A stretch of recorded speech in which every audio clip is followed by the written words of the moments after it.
अगर आपका परिवार है और आप अपने परिवार से बहुत प्रेम करते हैं तो भाई ये दुनिया वालों से आप सतर्क रहिए, क्योंकि दुनिया वालों में घर की जो एकता है वो किसी से बर्दाश्त नहीं होती।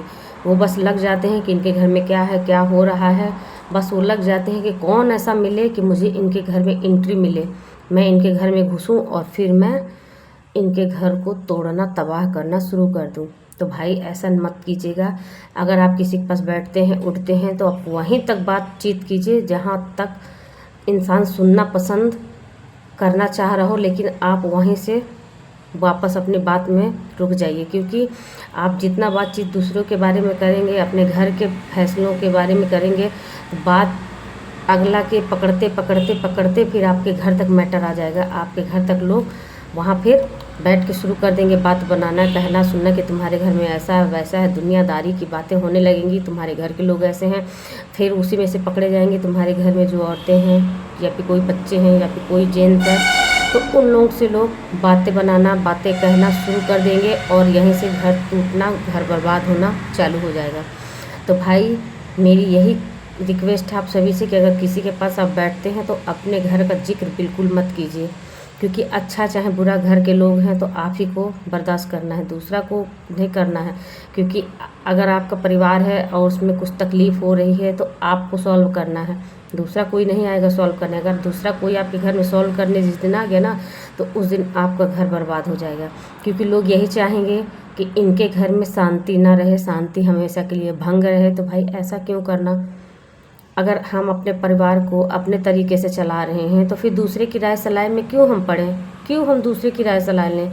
ऐसा तो नहीं है ना कि लोग हमारे घर का खर्चा पूरा कर देंगे।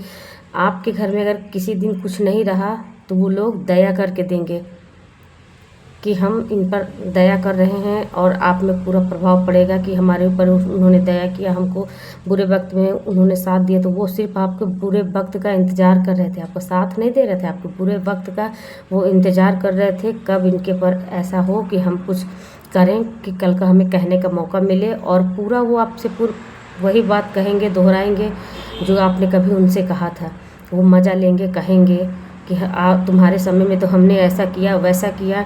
तो कभी भी किसी भी खास से या फिर अपने आस पड़ोस में उस इंसान से मदद मांगें कि जो आपके समय ख़राब होने पर आपका साथ दिया हो, लेकिन आपसे कोई चीज़ की कहने का उसके पास हिम्मत ना हो कि हम ये चीज़ तुम्हारे लिए किए हैं, तुम्हें ऐसा वैसा।